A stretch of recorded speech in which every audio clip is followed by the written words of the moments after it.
La storia del ghetto di Venezia inizia nel 1516, quando la Repubblica decise di confinare la comunità ebraica in un determinato luogo. Nacque così il primo ghetto d'Europa.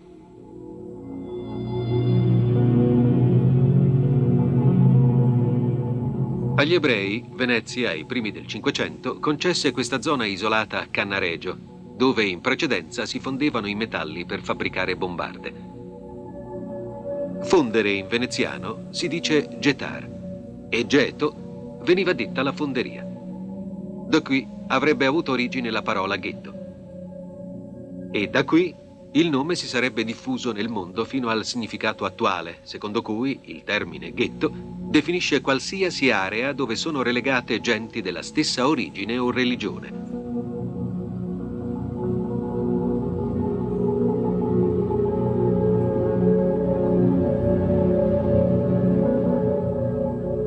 Qui a Venezia il luogo era circondato completamente dall'acqua. Ai piedi di un ponte si possono vedere i segni dei cardini del cancello che veniva chiuso la sera e riaperto all'alba perché gli ebrei non potevano circolare di notte per la città.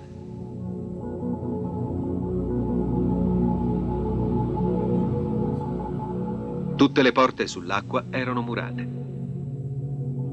Custodi cristiani dovevano sorvegliare l'ingresso del ghetto e percorrere in barca i canali per impedire eventuali fuoriuscite notturne. Nota curiosa: erano gli stessi ebrei a dover pagare i propri sorveglianti. Un'edilizia densissima, con edifici divenuti nel tempo sempre più alti per accogliere nuove famiglie. Lo sviluppo verticale caratterizza non solo il ghetto veneziano, ma anche quelli di altre città e paesi.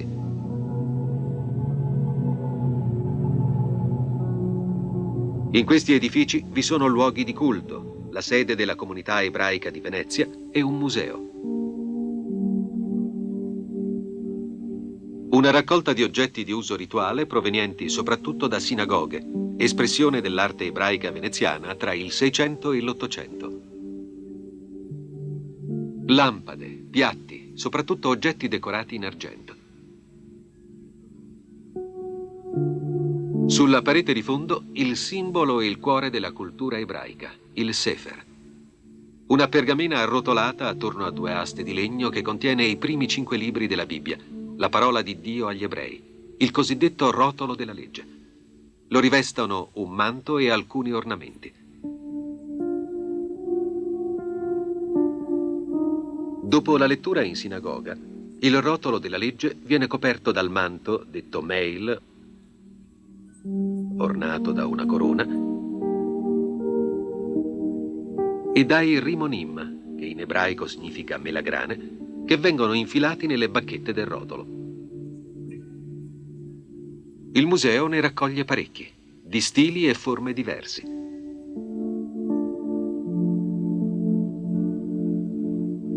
Alcuni molto decorati a forma di torre, altri in stile neoclassico. Particolarmente interessanti questi due a forma di ananas, lavorati in argento. Ai rimonim sono appesi campanelli che con il loro suono dovevano richiamare l'attenzione dei fedeli al passaggio del rotolo. Suono che si avverte ancora oggi nelle sinagoghe al trasferimento del rotolo dall'arca, dove viene conservato, al pulpito.